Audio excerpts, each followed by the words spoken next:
తిరుపతిలో వడ్డెర సంఘం కీలక సమావేశం నిర్వహించారు. రేనాటి వీరుడు వడ్డెర ఓబన్న విగ్రహాన్ని ఘనంగా ఏర్పాటు చేయాలని సంఘం నేతలు నిర్ణయించారు. ఈ విగ్రహాన్ని మంత్రి లోకేష్ చేతుల మీదుగా ఆవిష్కరించనున్నట్లు నేతలు వెల్లడించారు.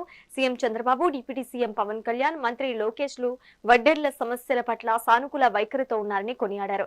ఈ విగ్రహావిష్కరణ ద్వారా తమ సామాజిక వర్గ ఆత్మ గౌరవాన్ని చాటుకుంటామన్నారు.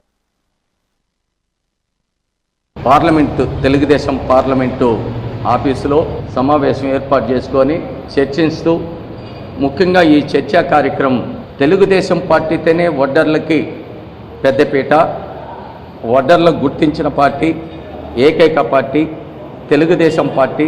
నారా చంద్రబాబు నాయుడు యువగలం వ్యవస్థాపకుడు నారా లోకేష్ బాబు అని ఈ రోజుగా చర్చించుకొని అదేవిధంగా తిరుపతి పట్టణంలో తిరుపతి జిల్లాలో వడ్డీ ఓబన్న విగ్రహాన్ని ఇప్పటికీ ఏర్పాట్లన్నీ కూడా పూర్తవుతున్నాయి.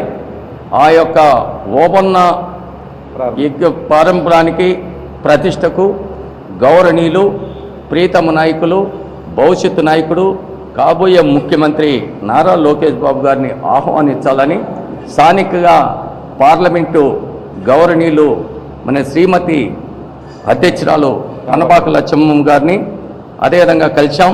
అదేవిధంగా తిరుపతి ఇన్ఛార్జి అయిన సుగుణమ్మ గారిని, చైర్మన్ గారిని, మరి అదేవిధంగా నరసింహులు యాదవ్ గారిని, వీళ్ళందరినీ కూడా మరి దాలా ప్రభాకర్గా కలవబోతున్నాం. అదే స్థానికంగా ఎమ్మెల్యే మరి జనసేన ఎమ్మెల్యే గారు శ్రీనివాసులు గారిని కూడా కలిసి వాళ్ళ యొక్క ఆధ్వర్యంలో వాళ్ళ ఆదేశాల మేరకు కని ఇనిగని రీతితో ఈ యొక్క తిరుపతి పట్టణంలో వడ్డీ ఓబన్న విగ్రహాన్ని మరి ప్రతిష్ఠ చేసుకోవడానికి కూడా ఈరోజు అందరినీ కూడా కొంతమంది కలిసాం. వాళ్ళు కూడా ఈరోజు స్థానుకూలంగా పనబాకల చౌక ఇక్కడనే ఉంది పార్లమెంట్ అధ్యక్షురాలు, టీటీడీ బోర్డు మెంబర్ కూడా ఆమె కూడా కొన్ని సలహాలు సూచించారు. ఇది కని ఎరిగిన రీతిలో కూడా జరపదామని అక్క కూడా సూచించారు. పార్లమెంటు తెలుగుదేశం